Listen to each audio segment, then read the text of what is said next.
When you think about the greatest inventors of all time, there are a few names that come to mind: Henry Ford, the Wright brothers, Thomas Edison.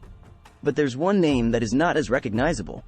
When you plug your phone in, turn on the lights, or use the refrigerator, you have Nikola Tesla to thank. This is the story of the forgotten genius, and the story begins at the end. On January 7, 1943, a maid working at the New Yorker hotel walked into room 3327, where she found the body of an 86-year-old man who had called the hotel home for the past decade. Tesla died alone and broke. He lived off a diet of warm milk and crackers and was obsessed with feeding the pigeons outside. One of the greatest inventors of all time faded into obscurity and died penniless. There is a reason why this happened, which will become clear by the end of this story. Tesla was born in the town of Smiljan in present-day Croatia on July 10, 1856. He was born during a lightning storm. According to family legend, the midwife said halfway through the birth, "This child will be a child of darkness," to which his mother replied, "No, he will be a child of light." Little did she know how prophetic those words would be. When Tesla was 5, he witnessed his older brother fall from a horse and later die. This would haunt him for the rest of his life. As a child, he began seeing visions accompanied by flashes of light, confusing what was real and what was imaginary. This never went away. The vision spurred his ability to conceive inventions in his head in such detail that he didn't even need to draw them out.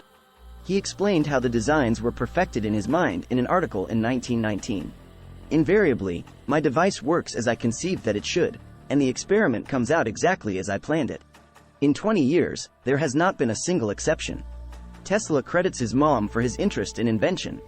Duca Mandic invented small household appliances in her spare time. She had an eidetic memory, the ability to recall an image from memory with high precision, and she passed this on to her son. Tesla's father was a priest and wanted him to become one too, but Tesla was interested in engineering. When he contracted cholera as a teen and nearly died, his father promised to send him to engineering school if he survived, and, miraculously, he did. He went to study in Austria at the Technical College of Graz, where he's said to have worked from 3 a.m. until 11 p.m. every day. Professors were worried that he would die from exhaustion. Tesla had a beautiful mind. He could perform calculus in his head and spoke 8 languages. He was a good student at the start but would not finish school. He dropped out after becoming addicted to gambling and cut ties with his family so they wouldn't find out. His friends didn't know what happened to him either. They thought he drowned in a river. Tesla moved around Europe and eventually ended up in Budapest, working as an electrician at a telephone company. While walking around a park in the city one day, he had an epiphany about developing a new way of generating electricity using alternating current. It would be his greatest invention that would change the world. I'll explain more about AC a little later. In 1882, he settled in Paris to work for the French branch of Thomas Edison's electric company. He started off installing indoor lighting, but the managers noticed his talents and had him doing more complicated work, designing and building dynamos and motors. He was soon traveling throughout Europe fixing problems at other Edison branches. 2 years later, in 1884, Tesla's manager offered him a job at Edison Machine Works in New York City. He agreed and arrived in America with only 4 cents in his pocket because his money was stolen on the boat ride over. Tesla initially had a good impression of Edison. Edison was also impressed by Tesla, later saying, "I've had many hard-working assistants, but you take the cake." This mutual admiration didn't last. They would become bitter rivals. The two men disagreed over how electricity should be contained and delivered. Edison preferred direct current, which is a system where the electric charge only flows in one direction. Tesla was a fan of alternating current in which the electric charge changes direction periodically. Changing directions is crucial to maintaining a steady supply of electricity because it does not overpower outlets. This means it can provide more power and transmit power over longer distances. It's the reason AC powers our homes and other large appliances, whereas DC powers smaller items like flashlights. But Edison didn't care about AC because it could have hurt the sales of direct current since he owned all the patents for DC. According to Tesla, a manager at Edison's company offered him a $50,000 bonus if he could improve some machines that ran on DC. When he did, the manager refused to pay up. Another account of the story has Edison telling Tesla, "You don't understand our American humor." Regardless of how it played out, Tesla quit and set off to form his own electric company the following year in 1885. But his investors showed little interest and decided to take the company and all of Tesla's patents, which they could do because Tesla had assigned the patents to the company in exchange for stock which was now worthless. After losing his company, Tesla had to take a job digging ditches for $2 a day just to survive. But his fortunes would change. In 1887, Tesla invented an induction motor that ran on alternating current. The motor was the most efficient way to convert electricity to mechanical power. A version of it powers Tesla's vehicles, which took its name from the inventor. He patented the motor and showed it off the following year at the American Institute of Electrical Engineers, which caught the attention of George Westinghouse, a major player in the electric market who realized Tesla's AC motor might just be what he needed to complete his alternating current system and compete against Edison's DC system. So Tesla licensed the patents for the AC motor to Westinghouse for $60,000 and also received stock and royalties. Westinghouse hired him as a consultant for $2,000 a month, which is the equivalent of over $50,000 a month today. The War of the Currents began. Edison tried hard to discredit Westinghouse and Tesla. He secretly financed the electric chair that used alternating current to prove how dangerous AC was. Edison's company also publicly tortured animals to prove its point. In 1903, they electrocuted a circus elephant named Topsy and produced a film about it called Electrocuting an Elephant. Despite Edison's schemes, good things were happening for Westinghouse and Tesla. They underbid Edison and his newly formed company General Electric to illuminate the world's Columbian Exposition in Chicago in 1893. The 400th anniversary of the World's Columbian Exposition of 1893 marked Christopher Columbus's voyage to the Americas. It was clear to the 27 million people who attended that AC would power the future. Their success continued when they beat out Edison's General Electric again to build the world's first alternating current power plant in Niagara Falls. The hydroelectric power station was a massive success and helped light up Buffalo, New York. The building of the plant also meant Tesla became a pioneer in renewable energy.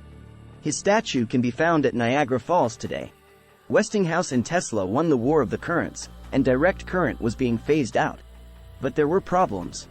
Westinghouse's company was running out of money and eventually went $10 million into debt.